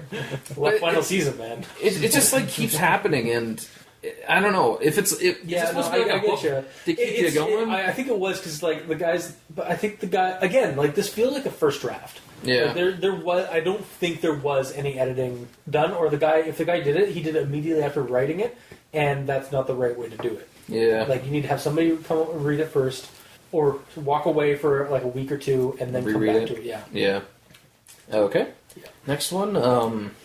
Oh, the part that I didn't like is how on each of the 8x8 rooms, he says that they're just kind of rooms and there's nothing special about them. I feel like there should have been more. He explains everything, again, like... Because, like, the only way that he gets them there is just through chanting. Yeah. And I know that he's the doctor, so he wouldn't know all the technicalities, but I'm just saying, like, it would be nice if there was, like, a sigil carved in the ground, or a medallion or something. You kind of nailed it earlier when you said that there was a lot of description of this bunker, but I had a hard time visualizing what it was. Because he describes, like, sections of the bunker, but he doesn't describe the stuff that is interesting to us. Mm-hmm. Like, he describes the non-interesting stuff, or he does it in a way that isn't interesting at all. That's why I keep saying it's dry and repetitive, is because what I'm reading isn't the interesting part of the... Like I don't care if the hall... Like, first off, he's describing the hallways and some of that being confusing, but he doesn't give a rhyme or reason why they're so confusing when it's just 3 fucking rooms they get to. Yeah. Like, why? And with what I was saying about the rooms, it'd be nice if they did something like... when they describe 8x8 rooms, say what's in it. Yeah, there's a bed in there, and like maybe a drain in the center, so that like in case like something happens. I'd assume it'd be like a cell with like a bed and a toilet. Yeah, or something like that. Yeah, exactly. But that's what we have to visually like think of that ourselves because it doesn't mention in the show in the thing. Or like the only thing that made the chamber special was there was a special mandala or some kind of artifact or some kind of thing embedded in the wall. What I would have liked is like if he had something hanging from the middle of the ceiling, like this weird sigil, and like he's bringing them to it, and they're asking what it is. And he says like that's I'm a very spiritual person. That's a warding sigil, or it's supposed to be it's supposed to be a mandala of solitude. Yes, like to kind of like again keep up the myth of the experiment being a psychological thing. Yeah. Meanwhile, it's actually the reason that it's what activates the chanting is merely the trigger for the actual like mandala or like sigil that you have that summons the creature. Yeah, like the chanting is also, the button. Where did he get this chanting from? Like he was saying words that I think only Zimmerman truly knew what they were meant. Yep. But like it could have been like some kind of rumor as to like where like Zimmerman had been like to find it's like there had been stories that Zimmerman had tracked down or had gone on several expeditions into the heart of Tibet or Africa. But the other thing is too, this is all said from the perspective of the doctor. But there still should be, like, narratively, there should be some kind of hint or rumor in the story itself, because otherwise it's just literally leaving the reader, like, and I'm always for the reader being allowed to, like, hypothesize and, like, speculate, even at the end of, if the ending is left off kind of, like, ambiguous. I like that in most stories, but this one, like, you need a hint. And this story doesn't seem to give you a lot of hints as to what's going on. Like, it could be the doctors chilling in the control room, and the guards are over there, and he overhears them talking about an expedition that they went on with Zimmerman. This is like that last. That's why, the last job we got with Zimmerman when he took us out to deepest Asia or something. Yeah. Or out into the center of Australia where we found these things. Mm-hmm. Well, and it does explain earlier on that Zimmerman has the sort of supernatural side. He has a passion and obsession over the supernatural. He wants to find concrete evidence of it. That's what we're given. But he just kind of pulls this stuff out of nowhere. I'm not saying because what I'm saying is that the story gives us so much other hints and stuff about the mundane shit and the stuff that isn't really interesting. But the stuff we care about, we know nothing. The stuff we want to know about, isn't really even hinted at. It's just kind of it's just kind of matter of factly stated when it does come up. But it's there's not enough. It's why is it? Why? Is there no? Okay, fuck it. Pretty much, yeah. Mm-hmm. Long story short, things could be described better. Yeah, or different thing the right things need to be described better for the story, as a narrative. That's a run-on sentence. I don't know if I need to go into that. Fuck it. I say, honestly, any run-on sentence stuff or any grammar things, I think we've covered that. Yeah, we don't really need to go on to that one. Review Cultist has covered all the grammar Nazi stuff that we need to say, so... Yeah. It's when they didn't say, though. Oh, no. No, don't Okay, well, moving on. Okay, next part. The doctor describes the three subjects as a young man, a woman that looks like a crack addict, and an old guy who looks like he was a miner or a driller or something like that. Some kind of hard-working person. Yeah. Yes. Yeah. So that's the description he gets. Yeah. He gives us. Yeah. He's the doctor here. In his mind, he's there to take care of these three people who are put into isolation. Yeah. He would know their names. He may not want to give them, but, again, we got Frank. Yeah, exactly. Or he would give them code names. Yeah, I will call them... Subject 1, 2, 3, I don't know. But he'd give them code names. He would be able to describe what they look like. We give us, John Smith, John Doe, and John Smith Sr. You call the woman John as well? No, John's... No. Sorry. John Smith, Jane Doe, and John Smith and Sr. Padre. or Senior. But the thing is, just like everything else in the story, they put something there, but there's no visual. All I have is just a silhouette of a dude, a silhouette of a lady that's a little shaky probably, and an old guy. Yeah. And then we get kind of their description in the creature versions of them. Not really though. Not really, except for the last guy, except for old He's man, the only one that you old see. man monstrosity. But again, they don't say what he looks like before, so you don't see the transformation so much. Hair. Yes, all we know is that fell out. All we know is he had hair, and that's his body enlarged. It's an old guy with hair, so he's every old guy. Yeah, basically. Except for the ones that are completely And again, that's kind of what you want in subjects that aren't going to be missed. Yeah, but it's also a story that you want to give the reader a visualization of everything. But also he may not want to describe them because they may not have wanted to get attached to them. That could be part of the experiment. But again, that's not mentioned. I will say that it's not mentioned, so therefore that may not be correct. That would be true if, from the get-go, he knew that these people were there to die. Yeah. From the get-go, he knew he was there to protect them, to keep them from dying. Yeah. So he had to care. And that's the other thing. There is no care that the woman is dead, with an expression of terror on her face. Whatever, she's dead. Okay, moving on. Oh, that's kind of grisly. Yeah, it's kind of stupid. Or I was accustomed to gore and blood being a doctor. Yep. Yep. More so than the other people here that were vomiting. I was like, what? Yep. Okay, now this part, it bugged me. When he's describing when he arrived, okay, that section is almost like a riddle. That riddle where it's if a train leaves this station at 12 and this one leaves at 9 or whatever, when do they both get here going at this speed? It's you have to calculate things to know when they're there. Yeah. So he says that he got there a month before it started. Yeah. And he got there a week before the subjects signed up, but Zimmerman and people were there, and then everyone else got there a week before it started. Yeah. He just says everyone. And then, so I don't know. This experiment was started in 1971, and the actual experiment began in 87. Yeah. Well, So there's almost like a 2-year or a 2-decade gap. Well, you need time to build a bunker. Oh no, I understand. 2 decades though. I guess Underground, man. that's fair. Yeah. Okay. Didn't he have it built already? Like at the start of this? No, in 71 he started building, and then in 87 everybody showed up, and the experiments began. Okay. Well, either way, it was just laid out really weird. I Yeah, can read it real quick if I'm you with want. you. Like the time again, this is another good example of continuity issues.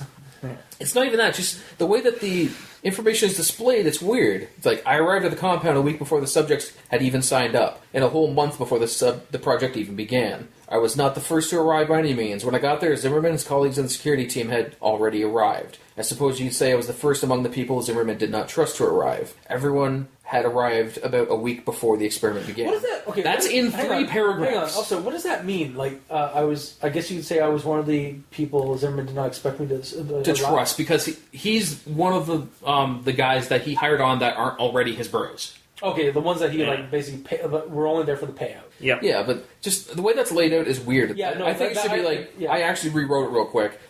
It should be like, I arrived at the compound a month before the project began. Zimmerman, his colleagues, and the security team were already there when I arrived. I was first to show up out of the staff Zimmerman did not trust, as all of the others arrived a week before the project began. That makes more sense. Yeah. So, he gets there, everyone's there, except for all the other people. It's like the guy was writing, the way he was writing, he's like, oh, I gotta add this part.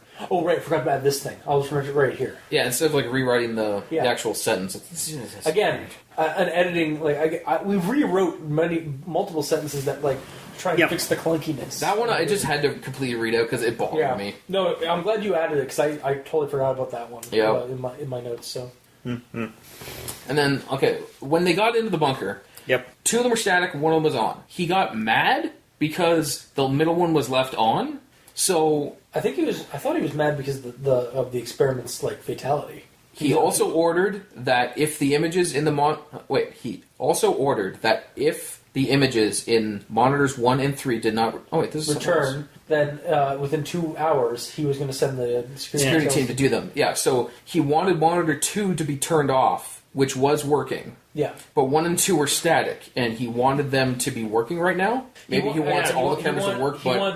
He wanted to see what was going on in those rooms. Yeah. And so, he wanted evidence, video evidence, and you can't get that with the static. It's just weird that he cares more about what he can't see than what he can see. Well, I think the thing was, the experiment in number 2's done. Character's dead. Failed. Yeah, it failed. So, get rid of that. It's failure. But also, they don't know that thing's dead. A spirit, the woman's dead. A spirit could have went in there, and if he's a tricky guy, he's like, I'm going to play possum. Just lay dead but here. we never get that, because, as far as we know... That would have been creepy as hell. That poor ghost. She's like, I can play possum. 10 years later. Fuck. Yeah, pretty much. I'm stuck in here, too. Damn it. Yeah, because they said that they have to die to get out. Yeah.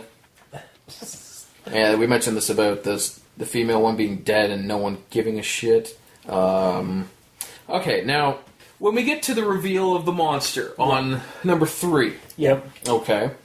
How did you guys feel about that? I was reminded of Rubber Johnny, honestly. Do you remember Rubber Johnny? It's a creepy, deformed-headed humanoid alien-looking thing that was a music video. No. Vaguely. Yeah. I was kind of reminded of that, I liked the description, honestly. It kind of reminded me of, it kind of also reminded me of Jason Voorhees. Or mixed with a ET, just staring dead without the mask, of course, fully kind of deformed and elongated limbs and stuff like that. Or it looked like an alien, like a tall gray staring dead into the camera. For me, I could not stop laughing. Really? I was not scared at all because it reminded me of Donkey Kong mode from GoldenEye N64. That's literally what the monster looks like. DK mode from N64. Oh my god, I cannot unsee that. I know. And you know what? I cared about this so much that I went... Did you actually... Hang on. Load. I did an artist's rendition of what the monster probably actually looked like with its shiny bald head. We'll put this as a link in the... Oh yeah, no, I need that. So this is all I thought of. I'm gonna have to, I could not be scared by that. If you can give me that image, I'll put that into the title card on a monitor. Sure. That's all I could think of. It was not scary to me at all. Oh, that's... DK mode. It's funny you bring that up because at the time of this recording, Gen Con has gone on. Yes. And I was listening to the Drunk and the Uglies post Gen Con thing, and their snap image or like their image, the company's their title card for that episode is a photo they took while at Gen Con of a cosplayer of DK Mode James Bond. Really? Yeah, that's awesome. It's pretty because it's something like that paper craft where the head and the hands. That's awesome. Yeah, I know. I was like, DK, oh my god, like twice this week. That's all I thought of. So as soon as that happened, in my head, I'm like, so did the chant that Zimmerman did, was that the code for DK mode? That's literally all it is. It's just a code. Oh my god. Oh, that's good. It's just... shit. You just ruined the horror. You're welcome. I'm just imagining DK mode like old man. It's like, oh god. Yeah, it's not terrifying anymore. I mean, it can be creepy. Like if that was if I was watching that on a movie, I'd probably be creeped out. Actually, the long arms and shit, but like big head mode is not scary. I mean, that is the one thing. But if you look at Rubber Johnny, like his head's fucking huge, and it is still terrifying. Also, actually, another thing. Big head mode is just the one thing you do in every game to make it more silly. Another big-headed thing that's actually really creepy that I'm reminded of, and I saw this week. So Junji Ito does a bunch of creepy manga, does a bunch of horror mangas that are usually like Lovecraftian or cosmic horror, or just kind of weird body horror kind of things. Mm-hmm. One of the stories he did was called Balloon Hanging, or Hanging Balloon. Okay. Basically, these fleshy balloons that look like a person's head, like huge, like they're like twice the size of the body, just with a balloon like string and a noose at the end, and they'd come in from the sky and find their person and hang them, and then fly back out into the sky and like assume and basically puppet them on like as they're like dead, hung, and they just like flail and some of that, and they just be like in the sky with a huge version of their head on like in the sky, and it's comically creepy. Yes, because it's not just a dude with big head mode on. No, it's a floating head. Yeah, but still, like, can you imagine, like, that would be still kind of creepy if you saw, like, a small person, or, like, a normal person's body with a huge head that, like, because, first off, that's going to break your mind because gravity doesn't work that way. If it's just walking around. But yeah, I see the comical in this aspect of it with the DK mode stuff. It's DK mode. But I also think that, in reality, that would also be really, like, thinking on it, like, in regards to like being in that situation, that would be rather terrifying. Mm-hmm. I don't know. I don't really. It's like, oh please, I don't want to die this way. I don't want to die by Donkey Kong. Yeah, but anyway, yeah. What else do you got? Run-on sentence. Let's just check mark that. Yeah, totally talked about that. Actually, no. I'll put an X beside that because I'm not going to talk about that. Okay. This thing's short. It's just kind of weird. It's lack of punctuation completely changing what the sentence is saying. It says, slowly the door began to open. We all watched eagerly as the men began to approach the door, guns aimed inside. So it sounds like the door had guns. Yeah, they opened the door and then guns kind of popped at the door frame, aimed at them, and then the dude just walked in. Meanwhile, they're supposed to be aiming their guns at the door as they go in. So... Yeah, punctuation. Yeah, again, at a certain point, all the commas were just hanging out in the break room. Yeah. No, at a certain point, like while I was doing the story, you really just have to like just fucking edit it. Just fucking edit the story. Yeah. Okay, and I'm doing this in chronological order, obviously, because this is as I was reading it. So the attack happens. Yeah. The guards are attacking. There's gunfire. They can't hear anything. Silence. Yeah. At this point, Zimmerman should be like, you guys okay? Yes. Hello? Like, that's what a normal person would do. Frank? Frank. Yeah, totally, because then there's a reason to call him Frank. That was his best friend. I'm gonna go have a shower. Billy? But yeah, like, call him on the radio. And also that adds that amount of tension. It's like, they're not answering. Oh, and then the door opens, and then they come in like, oh god. Yeah. There's like so many missed opportunities to make it better. Yeah. Mm-hmm. And then I don't know, like they should have gone back to double tap the thing to make sure it's dead. I think we can 12 rounds plus they emptied the rest of their guns after, so they don't double tap technically. Yeah. Yeah, but again, it's a supernatural being, Like, so or it's a pistol. All right, it's on the ground. start beating with the guns. But no, the batons. Yeah, they should have caved its head in with a baton. Yeah. So then, okay, it is not gonna get up. It has no brain. Oh, that's gonna go again. Yeah. Like when that kind of things happens, you figure you would do everything physically possible, not just shoot the shit out of it. For sure. Okay, now this is a part that kind of bugged me. So when the lights went off, emergency lighting went on, DK busts in. Okay, DK old man busted. yeah, old man DK, and it describes his eyes. Black. Eyes so dark and malevolent that you could clearly see them in the dim lighting. So it's quite dark with only So it's emergency like- lights on. I can see His that. eyes are so dark in the darkness that you can clearly In see the them. dim lighting, like I can actually see that because it's like it's so dark. They're contrasting in the darkness that's around it. Like that, I can kind of see that where like you're seeing black pits basically of hell. No, but you can barely see to begin with. You would clearly see them if he was basked in bright light. Then you would see, okay, I can see everything perfectly, but his eyes are so black. If everything's already dark, everything's obscured anyways. Okay, So Yeah. it would be, you could clearly see his like bright, glowing, evil eyes in the dark. Mm-hmm. But Okay, if yeah. they're already They're dark dark? in the It's darkness, so dark. I can see them in darkness. Yep. it's just It's so. Yeah. It's like it's so edgy. yeah, basically, yeah. Needs more edge. Yes. Yep. And then my last note, my 17th note, is like, I don't know if I liked how the payoff went at the end. Really? No, because it was starting good where he's like, okay, I got out of there, and now it's after me, but like, then he immediately starts like bashing on the people that are reading it, and I don't Because, feel I again, like he- that. well, no, I think. Well- because there's a way. It's like, I mean, you may not believe me, but this happened. Like, it's for real, guys. I'm about to be eaten by this monster. And he says like, that the reader is expecting a lesson, but I'm not going to tell you a lesson. Then immediately after is like, Tells you a there's a lesson. lesson here. Yeah, no, yeah, Superman. again, contrary and repetitive. Just all the time. yeah, Yeah. And And also, like, as real as the ending is, he's not safe and free from it. Like, No, yeah. Honestly, I was like, but when I got to the part where like I knew instantly how the story was going to go when like they were going to a bunker, so that okay, he's going to be the only one he's going to escape and he's going to lock it in there. And I honestly thought that it's still up there, locked away in Alaska. Yeah. And I was like, oh man, I could use that for a game scenario. It's like, all right, you guys have found your team has found this bunker and they would like you to investigate it. I mean, And he then could just go back after he That's true. murdered him because he's literally just there for him. But then apparently it did break out after 20 years ish. Well, it's in Alaska and he's wherever, so it had to walk. Yeah, that's true.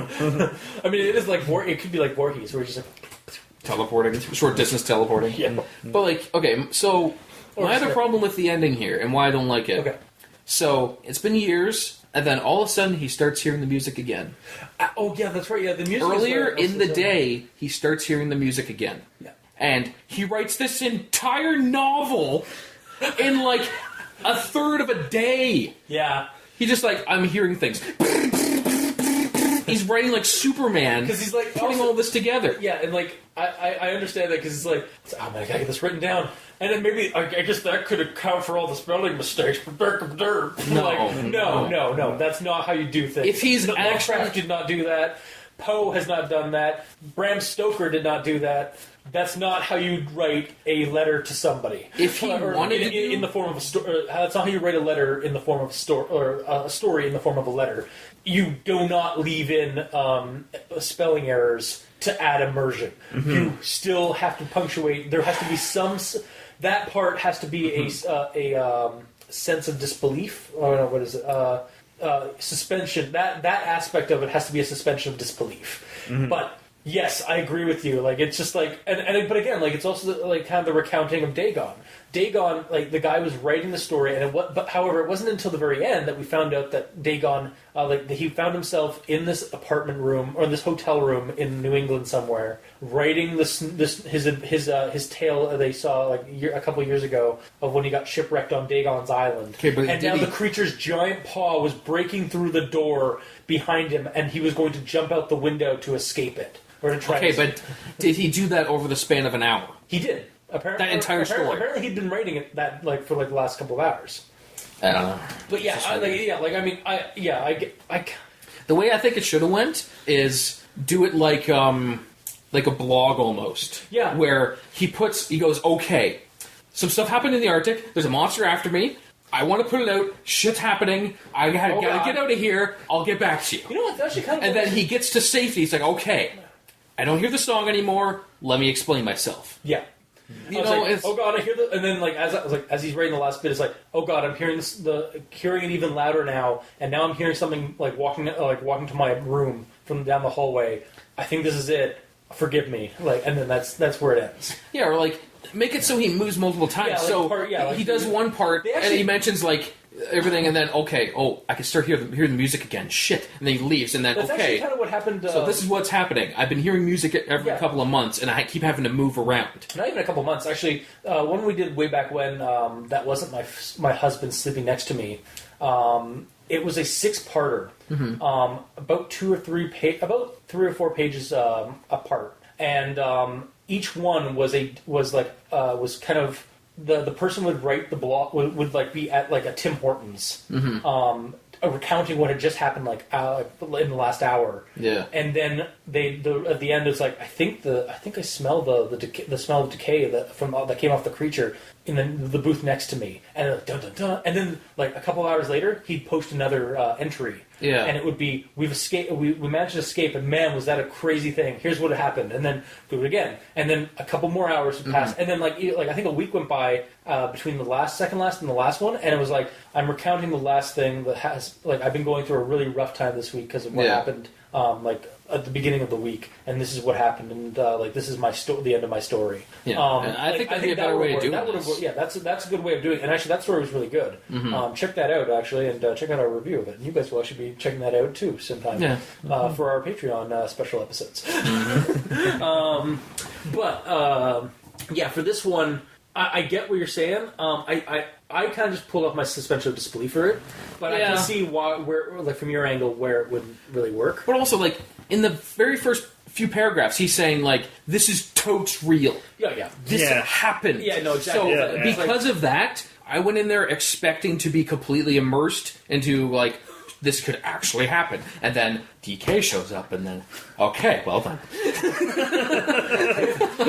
I did not think, well, you're video game oriented, so that makes sense why DK mode showed up. But, I still was somebody, I really wish somebody would turn this into a video game creepypasta where, somebody tries to use a, just use it for the assets from GoldenEye. Somebody turns that the DK mode code into a chanting that nobody else can understand except for the hardcore gamers. Yeah, and then I want to see that YouTube video adaptation of this.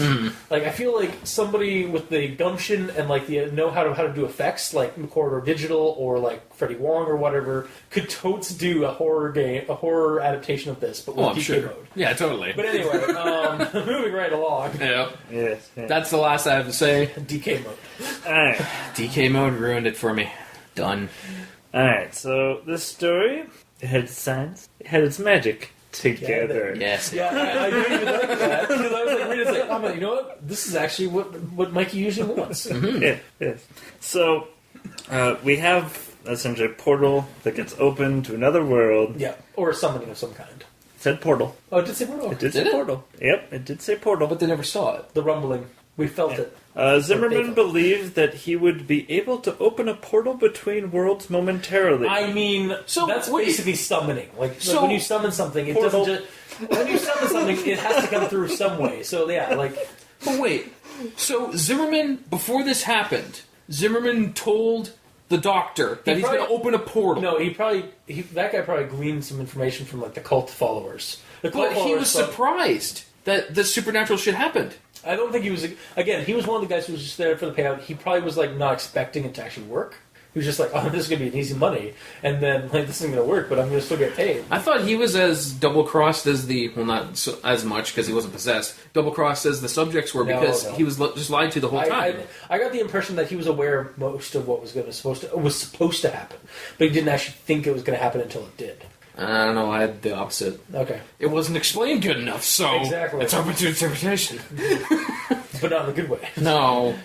Anyway, so we got Portal Between Worlds. So my mind went to aliens. Audience, if you could see my shrouded face, you would see my one eye twitching horribly at Mikey. The E truly stands for evil.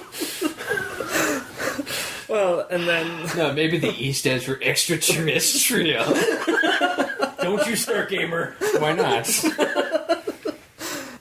Anyway, so... so Subject 2 died. Subject 3 looked like an alien. You admitted it. I did say he looked like an alien. I think it looked like Donkey Kong, but... And then, so when I had that vision of an alien with the... to be fair, I also large thought eyes that and... Sorry, just to cut you off for a second. I did also think Subject 2 kind of reminded me of a xenomorph. Subject 2? The Subject 2, Subject 1. Subject 1, yeah, that's where I was going He with didn't this. say what he looked like at all. He just had claws. Yeah, I just figured like he was like kind of like predatorial, like stalkerish creature, like that leaped out of the thing. Like, he's just a dude with claws. Yeah. But all three were different, so... He just turns into Wolverine. It's the Wolverine origin story. Yeah, so my mind This is went... Project X or whatever the frig. Yeah. I forget what it's called. Why do I forget? Whatever. Yeah, okay.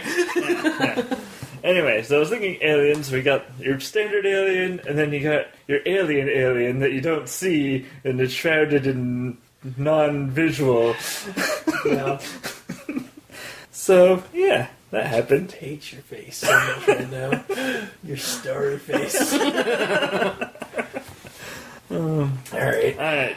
And then, It's because you're just a Starfield. That's why you always go aliens, right? He sees them all the time. They're like his neighbors. They're inside of him. Oh my god. alright, and then, okay, so the battle ensues with Subject 1, and then you have the guys carrying the body Yes. back, and the protagonist phrases it oddly that I was like, a doctor wouldn't necessarily be thinking that, because... He's also a crooked doctor. Yeah, well, but the quote here is, I was used to gore being a doctor and all, so I felt somewhat unfazed by the mass of shredded flesh and bloodied meat they carried with them. Okay, I gotta stop you right there. That's not a doctor thing. That's a butcher thing. Yeah. Or like maybe a war doctor, like a medic. Yeah. On the field, who has like been in an active war. Like, he's used to quote-unquote gore, as in him using a scalpel and nicely opening up a dude. Oh, that's what his insides look like as they're normal. Not like shredded flesh. He would not be prepared for this. Like, were you like just like hardcore like in the emergency ward and it was constantly being like thrown the street meated people that like fall out of like car accidents and like mangled like that? Like what the hell? Like Considering he's up in Alaska, I doubt that happens that much. Yeah. Also, yeah, because apparently born and raised in Alaska before he. Yep. They got local people for everything.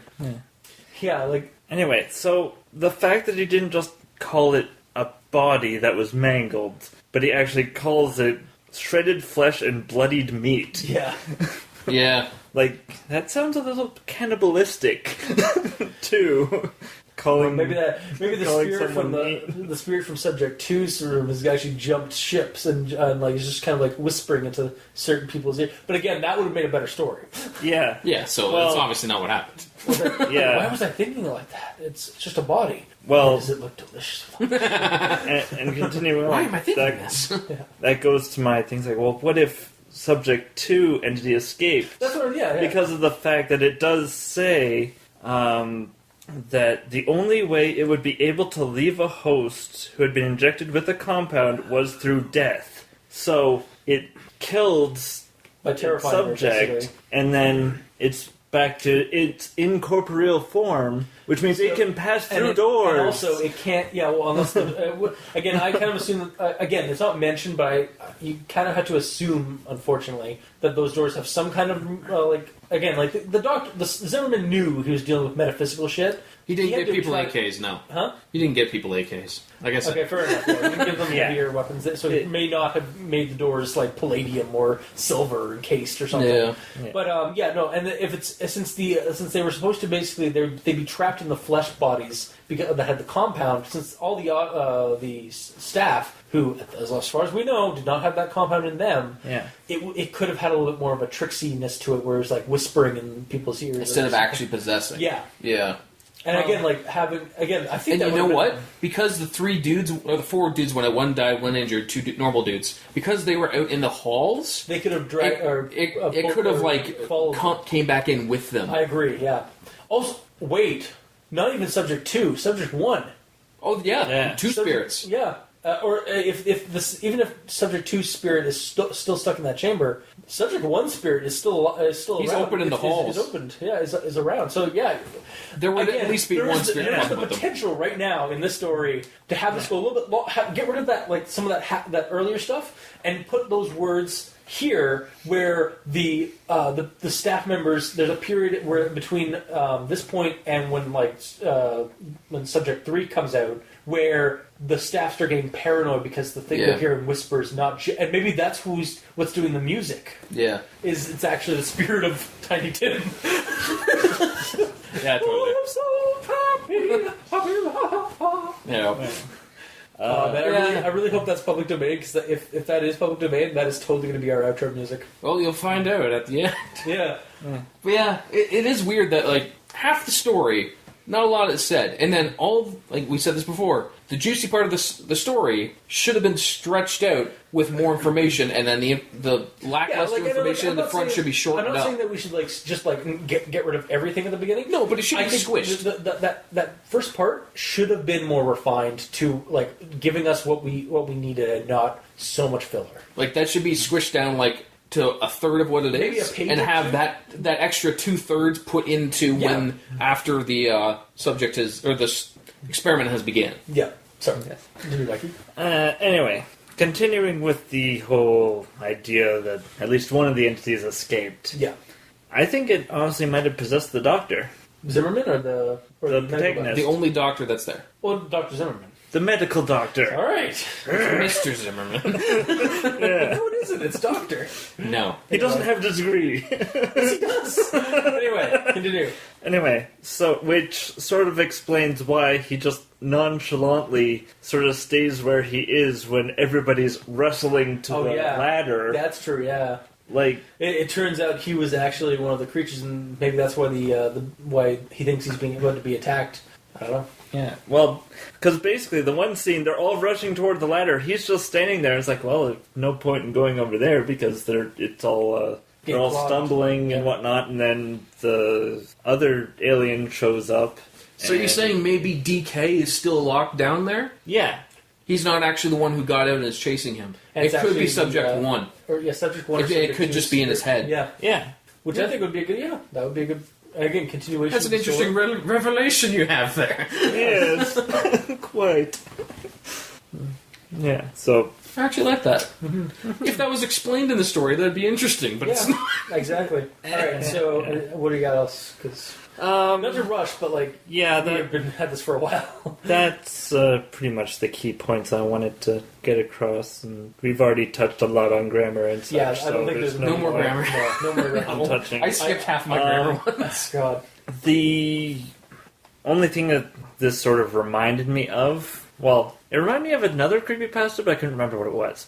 Okay. So, there's one where there's missing people and finding the research and stuff. I couldn't remember what it was called. Okay. But it had a similar vibe for that at the beginning because it was another sort of doctor. Oh, that had done stuff I know which one you're talking about. It was the one where they tried to make a singularity, like put people's consciousnesses into a computer in the Russian mountains. Yeah, something like that. Yeah, no, that one. Yeah, because that was the one where it was just us. Yeah. That one. This one also heavily. If you guys will be reading Russian Sleep Experiment sometime at some point. Soon, actually, because it's one of our more recent one, or one of our older ones. And this one has a lot of I see a lot of similarities between the two. Yeah, I wouldn't be surprised if whoever wrote this one either drew inspiration from that or drew inspiration, or this was the drawing of inspiration for the other one. But anyways, and the other sort of thing that it reminded me of is a video game, which Gamer in Yellow wouldn't have played. I highly doubt that. I've played every game ever. But it's a PlayStation exclusive, so... Oh. Yeah. Hack PlayStation! Sorry, was that? That's a weird cough, sorry. which game? Beyond Two Souls. Oh, I know of that. Yeah. Essentially, it has a crazy doctor scientist who's trying to opening a portal between worlds, and there's entities that basically are eating people and possessing them. And So that is the video game adaptation of this. Yeah, clearly. Sort of. It's a well-trodden concept. Well, his name isn't actually Zimmerman. It could be that dude. It's like what I mentioned earlier, like what in mine about like the Lovecraftian stories. Like again, it's not like a mad scientist conducting an experiment to try and breach into the supernatural and then breaches too far and gets killed. Isn't really an original concept, but it's definitely a concept that is worth checking out a couple of times. Yeah. Different angles. So, and then the other one, that I thought of, was more a literary thing with the Skullduggery Pleasant series. Oh yeah, with the faceless ones. Yep. Which are beings from another world that inspired Lovecraft, according to their fiction. To that fiction, yeah. Inspired Lovecraft. Well, it's again like they go in the story itself. Again, we're going off topic, but basically the faceless ones in that story's world. The reason why Lovecraft wrote Lovecraft stories and whatnot is because he may have gotten some kind of inkling into about the faceless ones. Okay. But that's a different... I mean, we could also do a literary one on that, but anyways. Yeah, but that's another comparison of the whole idea of and that's, again... invisible entities that come through a portal. Yeah. No, it's a common hook or plot idea. Yeah. That's the other thing. We don't even know if they're invisible because we never see it because the cameras all went out and no one was there. Yeah, exactly. So it could be like little glowy monsters or something. And even if we're going on the theory that Subject 1 snuck into the command center, he could have just, went inside the mangled corpse of the dead dude. Yeah. Just be, hiding in there. Just like a little ghost guy going, hee hee hee. Nobody suspects Double Possum. Exactly. That's gonna be a T-shirt. Just like a dead possum on top of a possum. Like the spirit of a monster inside of a possum. Like no one or like a spirit of a dead possum or a ghost possum inside of a dead possum. Like no one expects double possum. All right. Anyway, are we good? Have we got all our notes out? Yeah, I'm pretty sure that's got the rest of my notes out. All right. Recommendations. I will not recommend it to read it. If you haven't already read it because of our show, if you have, I would love the story to be re-edited and fixed. But as it stands, I maybe skip the first part and just read part 2. Mm-hmm. Otherwise, don't bother. I like this story, but it's not. There's too much wrong with it. Even for me to really kind of want to sit through it. Yeah. For example, look at the timestamp that we're currently at. I think we're approaching 2 hours, at least of recorded time, not counting editing. But, so I wanted to I want this to be better. I want this to be edited. I want this to be fixed. As it stands, I can't recommend. It's fair. Yeah. Mikey? I'm actually going to pull a flip here. Okay. And I'm going to recommend it. But that's only because the main issue that I had with it was the whole, this is totally real, guys, at the beginning and at the end. It kind of fixes itself at the end, but... But even still, he does it twice. Yeah, I know. And it's sort of... beating a dead horse. It's an insult to the reader, and to some degree. Oh, he's openly insulting the reader.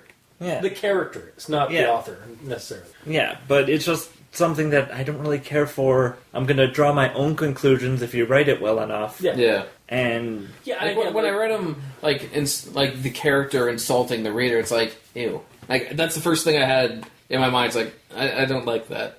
It's kind of like what we had with Picture This. Like by the very end, where it turned out that the killer was actually writing shitty creepypastas to have targets to kill. Mm-hmm. He was basically hunting the critics he was only killing the critics of his artwork. Okay. And those were creepypastas. Oh, I see. And it was kind of to me, it felt like a commentary on like, don't fucking say shit about my wonderful special snowflake of a creepypasta. Mm-hmm.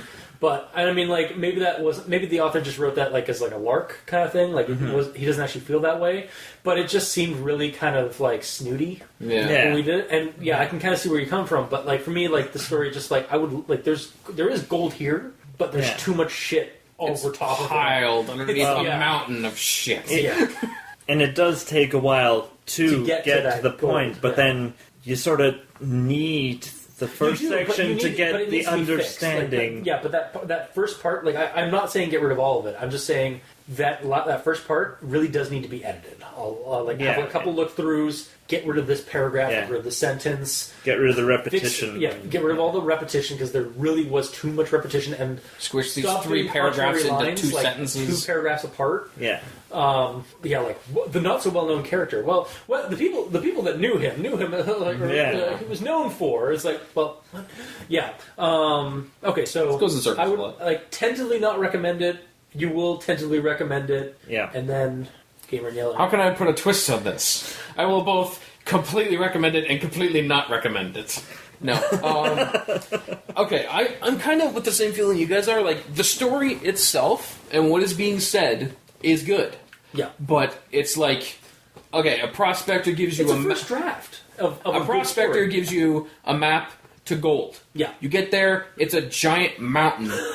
And it's all impenetrable rock, except for like a weak spot in the top. So you have to dig down and make this huge, like, zigzaggy ladder system down to get to the bottom, and there's like 1 gold nugget on the bottom. You would use a Dig Dug reference? Yeah, of course I would. Well, that's what it's like. Yes, there is gold here, but also there's not enough, because I liked the good stuff, but by the end, it started out kind of bland, it got to the good stuff, and then it went back bland, so it left me, like, not happy. Yeah. I wish it ended with the same... that the middle section had. Yeah, right? I didn't have the enthusiasm to continue reading after it started getting kind of dry and, like, meta and stuff like that, so... The story itself, I'll recommend the story itself, but like what both of you guys said, it needs complete revising and probably cut the word count down in half with all the useless repeated information being said. Yeah, I can see this maybe being cut down to like 5-6 pages. Probably. From the 10. Yeah. Like, probably. Yeah. So the idea is good, the execution is bad. All right. Well, this gets half a star, I guess. Half a star. Well, this has been our episode for tonight. If you like what you heard, if you didn't, if you're still with us, you can leave us a comment in the comment section below where this gets posted. We're on Kiwi6, Facebook, YouTube, Tumblr. You can check us out on Twitter. Mikey's at the E Stands for Evil, and I'm at Review Cultist. Gamer in Yellow is on Xbox Live at the Gamer in Yellow with no W on the end because Microsoft hates me and won't give me 1 extra letter. And you can also send us emails. Go to aldenterigamortis@gmail.com. That's aldenterigamortis@gmail.com, where you can also leave us suggestions for other creepypastas you'd like us to discuss on the show. We're also on Tumblr at crazonstudios.tumblr.com, and you can check out the title cards for each episode. You can check out them also on YouTube in the video formats of each episode. And I would just like to come out and say, once again, thank you to our Patreon backers for helping us support the show. Every little bit helps. And for those of you who would like to donate or like to support the show, you can go to Patreon, go to Al Dente Rigor Mortis, and you can find the backer tier you'd like to support us at. Each one has different things like special episodes, behind-the-scenes content, early access. So just take a look over there, see what, if you want to support us that way. Otherwise, just send us emails. Let us know how we're doing. Yeah. And so until next time, I have been your host, Review Cultist. I'm Mikey, the E stands for evil. And I am the gamer in yellow. And this has been Al Dente Rigor Mortis. Sleep well.